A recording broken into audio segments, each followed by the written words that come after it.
RK Pocket FM channel subscriber and like this video. और इतने दर्द में भी उसे लड़के ने अपनी दिव्य रोशनी पर कंट्रोल कैसे किया। अभी वो सब लीजेंड की ऐसी हालत देख ही रहे थे कि तभी आसमान से एक सफ़ेद रोशनी चमकती हुई जमीन पर गिरी, जिसने विराट को अपने अंदर समा लिया। किसी को कुछ दिखाई नहीं दे रहा था, किसी को समझ नहीं आया कि ये क्या हुआ, और जब वो रोशनी गायब हुई तो विराट वहां पर नहीं था। प्रिंसेस चंद्रप्रभा भी यही सोच रही थी कि आखिर ये क्या हुआ, कहीं वो लड़का प्रकृति में विलीन तो नहीं हो गया। वो लड़की भी कुछ सेकंड बाद वहां से गायब हो गई। वो लड़की अपने भवन में पहुंची थी कि उस भवन की घंटियां जोर जोर से बजने लगी। वहां पर भी ऐसे ही काले बादलों ने उस सागर स्थल को घेर लिया। ये हाल सभी रियासतों का था। चंद्रप्रभा जल्दी से अपने पिताजी के पास गई और सारी घटना उन्हें बता दी और कहा, पिताजी, यहाँ पर भी प्रकृति का ऐसा ही प्रलयकारी रूप देखने को मिला है। पिताजी, मुझे लगता है कि आज शायद हमसे कोई बड़ा अपराध हो गया है। पिताजी, वो लड़का प्रकृति में ही विलीन हो गया था। अभी वो बात कर ही रहे थे कि तभी एक बुजुर्ग वहां पर दौड़ते हुए आए। उनके माथे पर पसीने की बूंदें थी। वो बहुत ज्यादा घबराए हुए थे। आखिर प्रकृति ने अपना ऐसा रूप ले लिया था क्या? ये किसी प्रलय की शुरुआत थी? वो सफेद रोशनी कहाँ से आई थी? और उसके बाद विराट कहाँ गायब हो गया था? विराट ने चंद्रप्रभा को क्यों छोड़ दिया था? आखिर सागर स्थल का बुजुर्ग इतना क्यों घबराया हुआ था? ऐसा क्या होने वाला था जिससे प्रकृति में इतना बदलाव आया था? तो दोस्तों, आखिर कहानी में आगे क्या होगा, यह जानने के लिए इस स्टोरी को सुनते रहिए सिर्फ और सिर्फ वीके नॉवल स्टोरी 2.0 चैनल पर। और अगर कहानी आप सभी को पसंद आए तो वीडियो को लाइक, कमेंट और शेयर जरूर करें। आपके एक कमेंट और लाइक से हमें स्टोरी वीडियो बनाने के लिए मोटिवेट मिलता है। धन्यवाद। एपिसोड 123, निधि और वेदिका कहाँ है? अभी वो बात कर ही रहे थे कि तभी एक बुजुर्ग वहां पर दौड़ते हुए आए। उनके माथे पर पसीने की बूंदें थी। वो बहुत ज्यादा घबराए हुए थे। उसने महाराज के पास आकर कुछ बोलने की कोशिश की और उसके मुंह से आवाज ही नहीं निकली। तभी चंद्रप्रभा ने उसे पानी पीने के लिए दिया। उसने हड़बड़ाते हुए पानी पिया। उसके बाद बुजुर्ग ने हिम्मत करके राजा से कहा कि महाराज, हमारे पूर्वज की मूर्ति की आंखों से आंसू बह रहे हैं। ये सुनकर तो राजा और चंद्रप्रभा दोनों का दिल कांप गया। राजा ने कहा, बुजुर्ग, ऐसा कैसे हो सकता है? उस बुजुर्ग ने कहा कि महाराज, इस बात का तो मुझे नहीं पता, पर यह बिल्कुल सच कि हमारे पूर्वज की मूर्ति की आंखों से आंसू बह रहे हैं। महाराज, आप चलकर देख सकते हैं। राजा ने कहा कि यह अशुभ संकेत किस आने वाली मुसीबत की तरफ इशारा कर रहा है। राजा और चंद्रप्रभा ऐसे बोलते हुए उस बुजुर्ग के साथ भवन के पूजनीय स्थान पर चले गए। सभी रियासतों का यही हाल था। किसी को समझ नहीं आया कि आज ऐसा क्या हुआ जो कि उन्हें इतना बुरा दिन देखना पड़ रहा। दिव्य लोक की रियासत का भी यही हाल था। उन्हें समझते देर नहीं लगी कि विराट को कुछ हुआ है। स्वाति भी अपने कमरे में बैठकर खेती कर रही थी। तभी उसे एहसास हुआ कि उसके बच्चे की जान खतरे में है। आज तक स्वाति अपने आप को ऐसे दिखाती आई थी कि जैसे वो कितनी कमजोर औरत है, लेकिन वो बिल्कुल उस कमजोर औरत के विपरीत थी। पर आज विराट के लिए ऐसी फीलिंग्स आने पर वो डर से कांप गई। वो जल्दी से चलकर भवन के मेन हॉल में आ गई, जहां पर बुजुर्ग भी टेंशन में इधर से उधर चक्कर काट रहे थे। स्वाति ने उनसे कहा कि बुजुर्ग, मेरे बच्चे को क्या हुआ है? बुजुर्ग ने उनसे कहा कि इस बात का तो मुझे भी नहीं पता, पर आज पहली बार हमने अपने पूर्वज की मूर्ति की आंखों से आंसू बहते देखे हैं। इस बात का पता चलते ही स्वाति की घबराहट बहुत ज्यादा बढ़ गई थी। उसने वहीं बैठकर ध्यान लगाना शुरू किया। कुछ ही देर में उसके पूरे शरीर को एक गुलाबी दिव्य रोशनी ने घेर लिया था।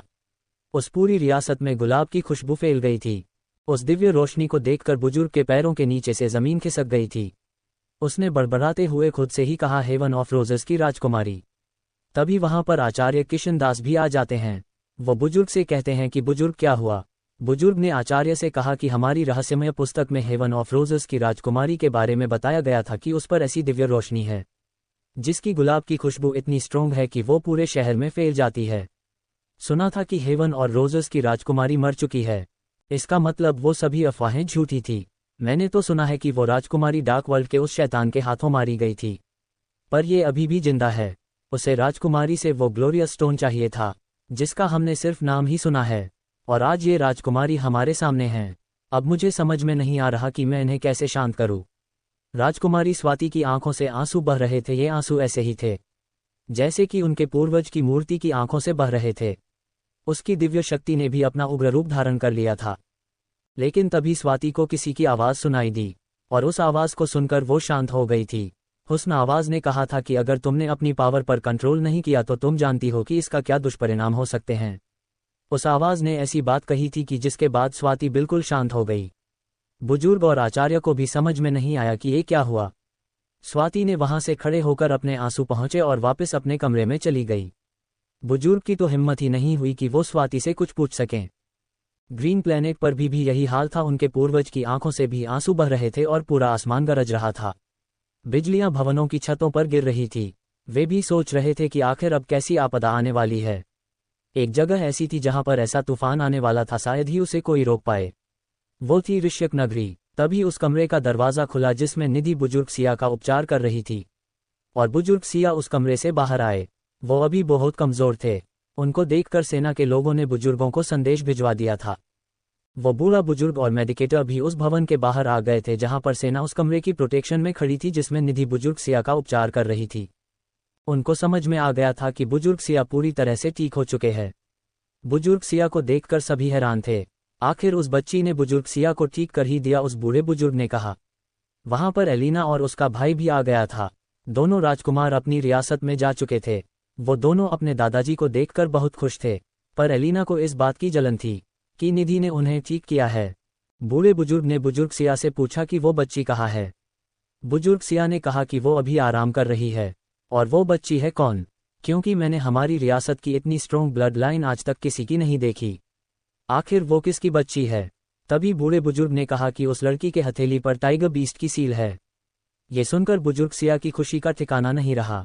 अभी वो सब बातें ही कर रहे थे कि तभी वातावरण बदल गया था। जोरों की हवा चलने लगी थी, आसमान में बिजलियां कड़क रही थी। दोपहर के समय में अंधेरा छा गया था। सभी अपने अपने भवनों से बाहर निकल आए थे। बुजुर्ग सिया ने कहा कि ये क्या हो गया? उसके माथे पर पसीने की बूंदें आ गई। बूढ़े बुजुर्ग को समझ नहीं आ रहा था कि बुजुर्ग सिया को किस बात की परेशानी है। तभी वहां पर एक हाई रैंक का सेनापति बहुत स्पीड में आया। उसने सबों को प्रणाम किया और उसके बाद कहा कि हमारे पूर्वज की मूर्ति की आंखों से आंसू बह रहे हैं। ये सुनकर सबका दिल बैठ गया। अभी वो सब वहां से जाने के लिए निकले ही थे कि तभी उन्हें किसी की दर्द भरी चीख सुनाई दी। सभी को समझते देर नहीं लगी कि ये आवाज उस कमरे से आई थी। निधि आराम करने के लिए वहीं पर रखे एक कालीन पर लेट गई थी। कुछ देर बाद उसे ऐसा फील हुआ जैसे कि विराट पर किसी ने एक जहरीले हथियार से अटैक किया हो। उसके सीने में बहुत तेज दर्द उठा।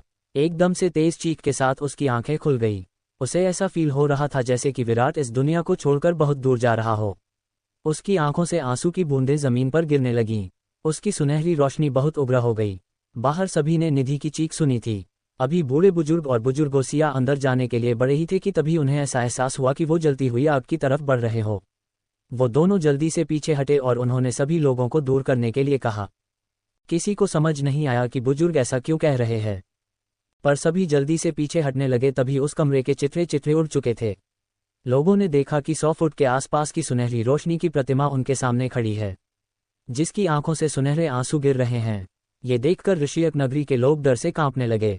बुजुर्ग सिया ने कहा, दिव्या सुनहरी रोशनी और आध्यात्मिक ऊर्जा का ऐसा संगम। तभी बूढ़े बुजुर्ग की नज़र Lord sigh of white dragon के निशान पर पड़ी। उसने कहा, और साथ में लॉर्ड साई की पावर भी। ये देखकर तो उन दोनों की आंखें फटी की फटी रह गई। उनके अलावा किसी को ज्यादा कुछ समझ नहीं आया। तभी बूढ़े बुजुर्ग ने बुजुर्ग सिया से कहा कि कहीं प्रकृति में बदलाव इस बच्ची से ही तो जुड़ा हुआ नहीं है। बुजुर्ग सिया ने कहा, शायद ऐसा हो सकता है। अभी वो आपस में बात कर ही रहे थे कि तभी निधि की वो प्रतिमा आगे की तरफ बढ़ने लगी। जिस भवन पर उसके आंसू कर रहे थे वहां पर बहुत सारे हरे भरे पेड़ पौधे खिल गए थे। ये देख को बुजुर्ग सिया ने कहा, इस बच्ची में अद्भुत शक्तियां है, पर इसके दुख का कारण क्या है ये समझ नहीं आ रहा है। तभी निधि ने एक और दर्द भरी चीख लगाई, जिसने उस शहर के काफी सारे भवनों को गिरा दिया था। शहर का वो हिस्सा अस्तव्यस्त हो गया था। वेदिका ने भी उसे पहचान लिया था। वो जोर जोर से चिल्लाने लगे कि आप कहाँ जा रहे हो? आप ऐसे मुझे छोड़कर नहीं जा सकते। किसी को ये तो पता नहीं चला कि वो प्रतिमा निधि की है, पर सबको उसके दुख का एहसास हो रहा था। वो उस नगर को छोड़कर आगे बढ़ने ही वाली थी कि तभी वेदिका आगे बढ़कर उसके पैर से लिपट गई। एकदम से वो दोनों वहां से गायब हो गए। सभी सोच रहे थे कि ये सब क्या था और ये लड़की कौन थी जो रोए जा रही थी। तभी बुजुर्ग को पूर्वज की मूर्ति का ध्यान आया। वो सभी जल्दी से उस भवन की तरफ चले गए जहां पर उनके पूर्वज की मूर्ति रखी हुई थी। उन्होंने कुछ ऐसा नहीं था जिससे उनकी आंखें फटी की फटी रह गई। उस पूर्वज की मूर्ति की आंखों से भी सुनहरे आंसू निकल रहे थे, जैसे कि निधि की आंखों से निकल रहे थे। वहां भी जमीन पर पेड़ पौधे उगाए थे। ये देखकर लोगों ने बातें बनाना शुरू कर दिया, इसका मतलब वो प्रतिमा जिसकी भी थी वो हमारे पूर्वजों से जुड़ी हुई है। आखिर वो लड़की कौन थी? पर एलिना तो सिर्फ निधि के बारे में ही सोच रही थी। वो अपने आप सही कह रही थी कि वो प्रतिमा निधि की नहीं हो सकती। मुझे तो लगता है कि वो जो हमारे पूर्वज के किसी संतान की आध्यात्मिक आत्मा होगी। एलिना ऐसी ही उल्टी सीधी बातें करके सिर्फ अपने मन को समझा रही थी, पर अंदर से उसके दिमाग में बार बार निधि का ही ख्याल आ रहा था। तभी उसे वैदिक का याद आ गई, जिससे उसे कन्फर्म हो गया कि वो प्रतिमा निधि की ही थी। हेवन ऑफ रोज़ की राजकुमारी कौन थी? स्वाति को किसकी आवाज़ सुनाई दी जिसकी वजह से वह शांत हो गई, और ऐसा इस आवाज़ ने क्या कहा था? निधि को क्या हो गया था? निधि और वेदिका वहां से कहाँ गायब हो गई थी? और चंद्रप्रभा को इस मुसीबत की वजह पता चल पाएगी। एपिसोड 124 निधि और वेदिका के सामने विराट। ऋषयक नगर के लोग अपने भवनों की मरम्मत में लग गए। बुजुर्ग सिया ने जल्दी से बुजुर्गों की सभा को बुलाया। निधि और वेदिका उस तालाब में बड़े से कमल पर टेलीपोर्ट हुए थे। वहां पर एक बूढ़ा बुजुर्ग था जिसके पास विराट लेटा हुआ था। उस बूढ़े के आंखों से आंसू बह रहे थे, और यही वजह थी कि सभी मूर्तियों की आंखों से आंसू निकल रहे थे। निधि उन्हें देखते ही पहचान गई थी। निधि ने रोते हुए कहा, पूर्वज विराट को क्या हुआ है? वेदिका ने देखा वहां पर लेजेंड लेटा हुआ है।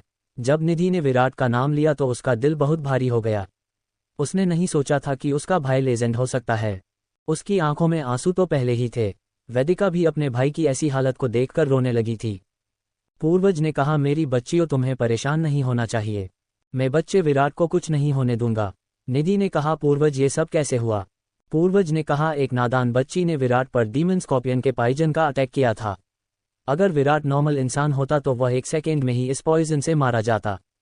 पर विराट के अंदर मेरा ब्लड है, जिसकी पावर उस पॉइजन से लड़ रहा है। मुझे यकीन है कि विराट इस पॉइजन से भी अपने आप को बचा लेगा, पर दुख की बात यह है कि मैं ये नहीं बता सकता कि इसमें कितना समय लगेगा। पूर्वज विश्वनाथ ने आगे कहा, निधि बेटी, तुम्हें अब जल्दी से पावरफुल बनना है। अब तुम्हें अपने लोगों को सुरक्षित रखना है। तुम्हें और ज्यादा स्ट्रॉन्ग बनना है। मेरा यकीन करो, एक दिन विराट को जरूर होश आएगा। और आज तुमने अपनी कृतियों पर नियंत्रण खो पर ठीक नहीं किया। तुम्हें तो पता है ना कि तुम ऐसे किसी की भी सामने नहीं आ सकती थी। निधि ने रोते हुए कहा, पूर्वज इसमें मेरी गलती नहीं थी, ये सब अपने आप हो गया था। विश्वनाथ ने निधि से कहा, मेरी बच्ची, तुम्हें इतना स्ट्रॉन्ग बनना है कि कैसी भी सिचुएशन क्यों न हो, तुम्हें हमेशा अपनी पावर्स को कंट्रोल में रखना है। तुम्हें पता है तुम्हारे पावर्स पर कंट्रोल खोने से तुम्हारी रियासत को कितना नुकसान हुआ है, कितने लोगों के भवन टूट गए हैं। तुम्हें पता है तुमने कितने लोगों को डरा दिया था। अगर तुम वहां से टेलीपोर्ट नहीं होती तो अब तक वो पूरी रियासत खत्म हो चुकी होती। तुम्हें अपनी सुनहरी रोशनी को अच्छे से कंट्रोल करना आना चाहिए, और तुमने तो सारी पावर्स पर कंट्रोल को दिया था। और रही बात विराट की, तो इसकी चिंता तुम छोड़ दो, बस थोड़ा समय जरूर लगेगा, पर विराट जल्द ही होश में आ जाएगा। निधि ने पूर्वज विश्वनाथ से पूछा कि अगर विराट ठीक हो जाएगा तो फिर आप इतना रो क्यों रहे थे? विश्वनाथ ने कहा, पागल बच्ची, मेरे बच्चे, इतनी परेशानी हो तो क्या तुम्हें लगता है कि इसका मुझ पर कोई फर्क नहीं पड़ेगा? तुम्हें आगे जाकर पता चलेगा कि मेरा विराट से क्या संबंध है, और तुम विराट की पत्नी हो तो इसलिए तुम दोनों मेरे जिगर के टुकड़े हो। और रही बात इस बच्ची की, तो ये तुमसे ज्यादा समझदार है। इसे पता है कि इस समय इसकी भाई की हालत कैसी है, फिर भी इसने अपने आप को कंट्रोल किया हुआ है। तुम में भी ऐसी टॉलरेंस पावर होनी चाहिए। बुजुर्ग विश्वनाथ ने वेदिका के सिर पर हाथ रखते हुए कहा, बेटा, मैं तुम्हारे पूर्वज हूँ। मुझे खुशी है कि तुम अपनी स्ट्रेंथ में काफी जल्दी इंप्रूवमेंट कर रही हो। ऐसे ही मेहनत करती रहो, एक दिन तुम भी मेरा नाम रोशन करोगी। जब वेदिका को ये पता चला कि वो सफेद दाढ़ी वाला बूढ़ा आदमी उनका पूर्वज है तो उसकी आंखों से फिर से आंसू बहने लगे। उसने रोते हुए कहा, दादाजी, मेरा भाई ठीक तो हो जाएगा ना? क्योंकि मेरी माँ को इसके बारे में अगर पता चलेगा तो वह इस सदमे को सह नहीं पाएंगी। वेदिका की बात सुनकर विश्वनाथ ने कहा, बेटी, तुम्हें इस बारे में चिंता करने की कोई जरूरत नहीं है। तुम अपनी माँ को जितना कमजोर समझते हो वो इतना कमजोर नहीं है। ये बातें तुम्हें आगे जाकर पता चलेगी। अब तुम दोनों को वापस वहीं लौट जाना चाहिए और अपनी ट्रेनिंग पर ध्यान देना चाहिए, क्योंकि आने वाला समय उन्हीं का है जो पावरफुल है।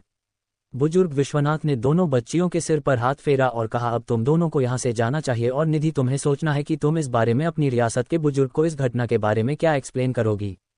बुजुर्ग की बात सुनकर वो दोनों वहां से टेलीपोर्ट हो जाती है। उन दोनों बच्चों से बात करके विश्वनाथ का मन भी थोड़ा हल्का हो गया था। अब उनकी आंखों से आंसू बहने बंद हो गए थे। उसने उन दोनों को नहीं बताया कि विराट इसमें कितने दर्द में है। विश्वनाथ को भी इस बात का डर था कि कहीं विराट उनके सामने ही दर्द से तड़पने न लगे, क्योंकि अगर ऐसा होता तो वह चाहकर भी उन बच्चियों को समझा नहीं पाता। बुजुर्ग अभी इस बारे में सोच रहा था कि एक बार विराट की फिर से जोरदार चीख निकल गई। अब उसके शरीर में से उसकी खाल अलग होने लगी थी। बुजुर्ग विश्वनाथ ने अपने आप से ही कहा, मेरे बच्चे, और तुम में ये दर्द सहना ही होगा। तुम समझ न कि ये भी तुम्हारी ट्रेनिंग का ही हिस्सा था। एक बार तुमने इस पॉइजन पर कंट्रोल कर लिया तो तुम्हें इस पॉइजन से काफी लाभ प्राप्त होगा। क्योंकि मेरे मास्टर ने इस बारे में मुझे बताया था, पर मैं भी इस परीक्षण में सफल नहीं हो पाया था। फर्क इतना है कि उस पॉइजन की मात्रा तुम्हारे पॉइजन के 10% के बराबर ही थी।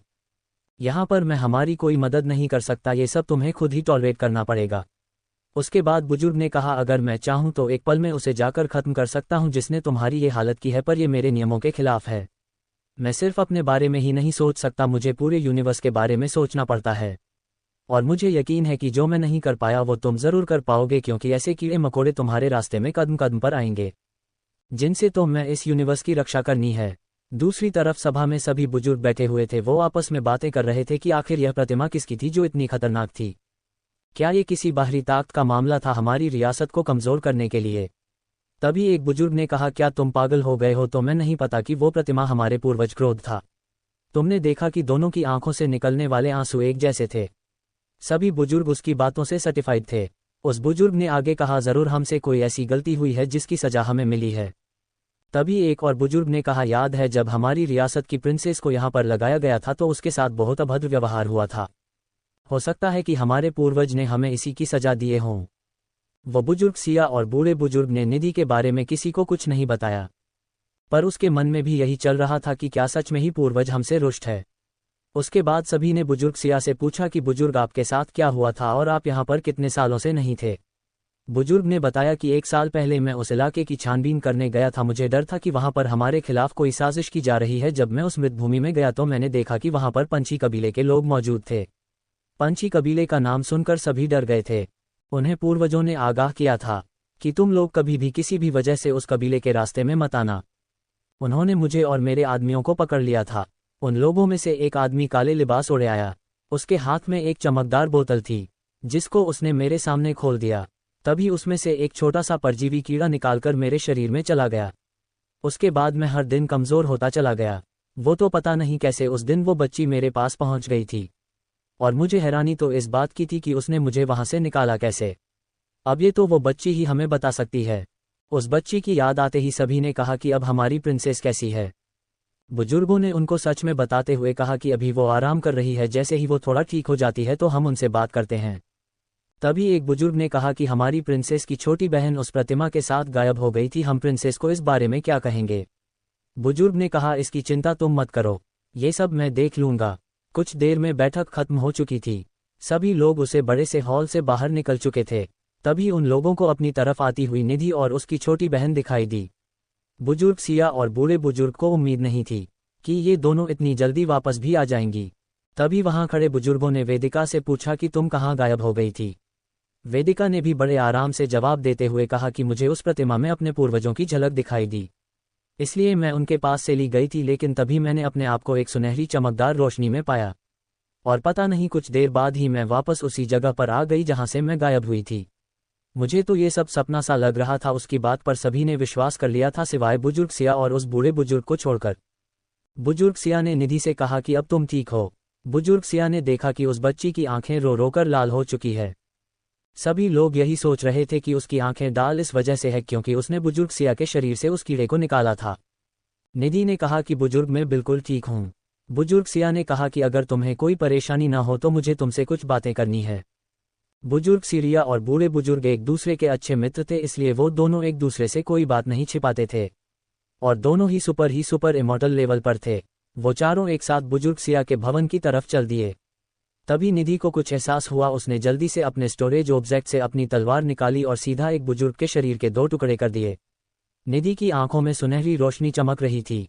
आखिर विराट को ठीक होने में कितना समय लगने वाला था, और निधि ने उस बुजुर्ग पर हमला करके उसे क्यों मारा? क्या निधि रेशियो नगर के लोगों को अपना दुश्मन समझ रही है? आखिर उसके दिमाग में चल क्या रहा था? निधि की इस हरकत को देखकर बुजुर्ग उसे क्या सजा देने वाले थे? चंद्रप्रभा को ये पता चल पाएगा कि विराट अभी भी जीवित है। एपिसोड 125 निधि की कंडीशंस। तभी निधि को कुछ एहसास हुआ। उसने जल्दी से अपने स्टोरेज ऑब्जेक्ट से अपनी तलवार निकाली और सीधा एक बुजुर्ग के हिस्से के 2 टुकड़े कर दिए। निधि की आंखों में सुनहरी रोशनी चमक रही थी। उस बुजुर्ग का शरीर भी काले धुएं में बदलकर वहां से गायब हो गया था, जैसा कि पहले बुजुर्ग सिया का हुआ था। ये देखकर सभी लोग हैरान रह गए थे, जिन्हें वो लोग भी नहीं पहचान पा रहे थे। उन्हें ये बच्ची कैसे पहचान पा रही थी? बुजुर्ग सिया ने कहा कि तुमने उसे कैसे पहचाना? निधि ने कहा, अगर बुजुर्ग आप ध्यान दोगे तो ऐसे लोगों की परछाई में हल्की सी मूवमेंट होती है। जिससे पता लगता है कि ये लोग हमारी दुनिया से नहीं है। बस इन्होंने ऐसा अवतार ले लिया है जिससे इन्हें कोई पहचान ना सके। इस बात का पता लगते ही सब लोग अपने आसपास के लोगों को ये बात जानकर हैरानी हुई। पर उन्हें क्या पता था, उस मूवमेंट को निधि ही देख सकती थी। उन्हीं विजन एबिलिटी उस लेवल पर नहीं थी कि वो इस डिफरेंस को पहचान सके। सभी अपने आसपास के लोगों को देखने लगे पर उन्हें उनके बीच का डिफरेंस समझ नहीं आया। सभी लोग निधि से कहने लगे कि हमें तो ऐसा कुछ दिखाई नहीं दे रहा। पर बुजुर्ग सिया ने नोटिस कर लिया था कि जब निधि ने उस आदमी को मारा था उस समय